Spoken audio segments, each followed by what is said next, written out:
പുരാതന കാലം മുതൽ നിർമ്മാണ രംഗത്ത് ഉപയോഗിച്ചിരുന്ന സുർക്കി എന്ന ചുണ്ണാമ്പ് മിശ്രിതത്തിന്റെ അസാധാരണമായ കരുത്താണ് കോഴിക്കോട് റെയിൽവേ സ്റ്റേഷനിൽ തകർന്നു വീണ ക്ലോക്ക് ടവറിന്റെ ശേഷിച്ച ഭാഗം പൊളിച്ചു നീക്കുന്നതിനിടെ വീണ്ടും ശ്രദ്ധേയമായത്. ഗോപുരത്തിന്റെ ഒരു ഭാഗം തകർന്നു വീണതിനു പിന്നാലെ ബാക്കി ഭാഗം ഉടൻ പൊളിച്ചു നീക്കാൻ റെയിൽവേ നടപടി തുടങ്ങിയെങ്കിലും 138 വർഷം പഴക്കമുള്ള ഈ നിർമ്മാണം പ്രതീക്ഷിച്ചതിലും ഏറെ ശക്തമാണെന്ന് ജോലിക്കിടയിൽ വ്യക്തമായി. ആദ്യഘട്ടത്തിൽ യന്ത്രങ്ങൾ ഉപയോഗിച്ച് പൊളിക്കാൻ ശ്രമിച്ചുവെങ്കിലും ചെങ്കല്ലും സുർക്കി മിശ്രിതവും ഉപയോഗിച്ച് നിർമ്മിച്ച ഗോപുരം എളുപ്പത്തിൽ വഴങ്ങിയില്ല. ഒടുവിൽ തൊഴിലാളികൾ ഗോപുരത്തിന് മുകളിലേക്ക് കയറി ഡ്രില്ലിംഗ് നടത്തി ഓരോ കല്ലും പ്രത്യേകം ഇളക്കി മാറ്റിയാണ് പൊളിക്കൽ മുന്നോട്ട് കൊണ്ടുപോയത്. പകുതിയോളം ഭാഗം പൊളിച്ച ശേഷം വടം കെട്ടി വലിയ കെട്ടിട ഭാഗങ്ങൾ താഴേക്ക് വലിച്ചിറക്കേണ്ടി വന്നതും നിർമ്മാണത്തിന്റെ ഉറപ്പിന് തെളിവായി. ഇത്രയും ഉറപ്പുള്ള ആ സുർക്കി എന്താണ്?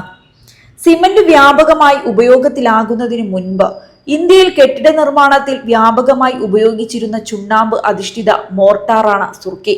വെന്ത കളിമണ്ണോ പൊടിച്ച ഇഷ്ടിക പൊടിയോ, അതായത് സുർക്കി, ചുണ്ണാമ്പ്, വെള്ളം എന്നിവ ചേർത്താണ് ഇത് തയ്യാറാക്കുന്നത്.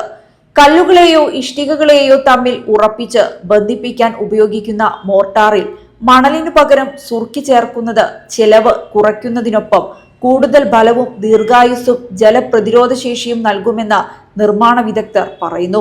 നൂറ്റാണ്ടുകൾ പിന്നിട്ടിട്ടും നിരവധി പഴയ കെട്ടിടങ്ങൾ ഇന്നും ഉറച്ചു നിൽക്കുന്നതിന് ഈ മിശ്രിതത്തിന്റെ ഗുണമേന്മയും പ്രധാന കാരണമാണ്.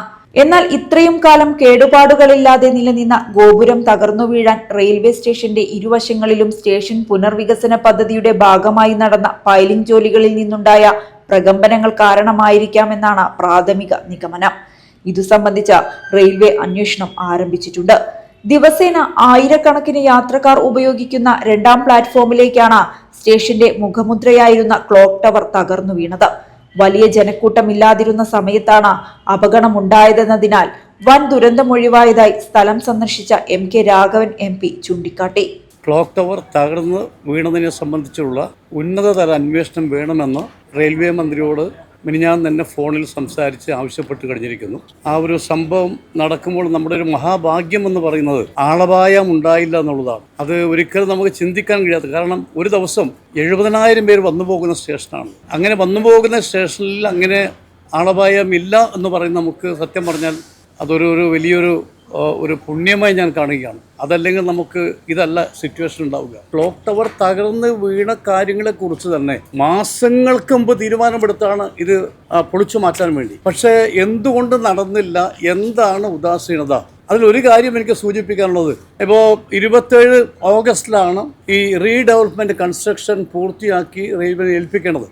ഈ കരാർ ഏറ്റെടുത്തുള്ള കമ്പനി റാങ്ക് എന്ന കമ്പനി നിരുത്തരവാദപരമായ സമീപനമാണ് കാണിക്കുന്നത്. റെയിൽവേയുടെ മേലുദ്യോഗസ്ഥന്മാർ നിരുത്തരവാദപരമായിട്ടാണ് ഈ കാര്യം കണ്ടിട്ടുള്ളത്. മോണിറ്ററിംഗ് എന്നത് ഏർപ്പാടില്ല.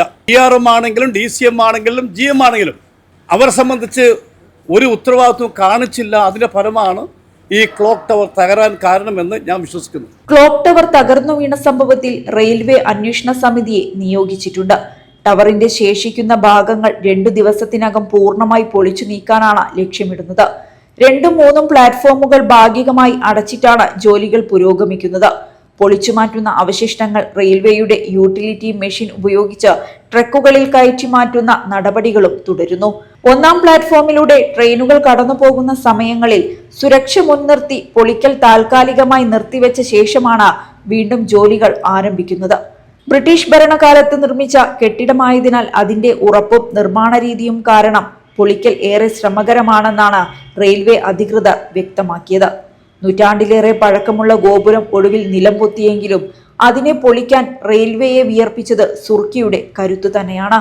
കാലം മാറി സിമന്റും കോൺക്രീറ്റും നിർമ്മാണ ലോകം കീഴടക്കിയിട്ടും പഴയ കാലത്തെ പണി ഇന്നും തോറ്റിട്ടില്ല എന്ന ഓർമ്മപ്പെടുത്തലായി കോഴിക്കോട് ക്ലോക്ക് ടവർ അവസാന നിമിഷം വരെ ഉറച്ചു നിന്നു.